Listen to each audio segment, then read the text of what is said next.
Dito naman sa Metro Manila, tiniyak ng MMDA na gumagana ang mga pumping station na makatutulong sa mabilis sa paghupa ng tubig baha. May mga ipinadala na ring tauhan at kagamitan para makatulong sa Bicol Region.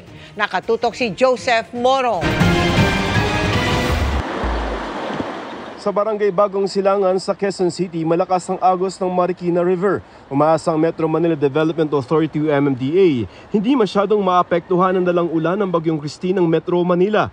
Ngayong araw, nagpadala ang MMDA ng mga rescue team na binubuo ng hanggang 60 tao sa Bicol. Ito mga rescue equipment na nandito ngayon sa MMDA base dito sa Pasig ay ipapadala sa Bicol para makatulong doon sa mga rescue at rehabilitation efforts doon. Meron dyan mga water purifier at importante yung mga bangka, mga pump boats, saka mga lansya na kailangan sa probinsya. Hindi naman po namin siya pwede ipadala kaagad-agad sa ibang lugar dahil naghahanda rin po kami kung sakaling tamaan ng NCR. Yung kalahati po ay may iwan muna dito hanggat sa ma-ensure po namin na safe na talaga ang NCR. Kung sakali gumagana na ang Emergency Operations Center na konektado na ang lahat ng mga lokal na pamahalaan sa Metro Manila para mabilis ang koordinasyon ng tulong.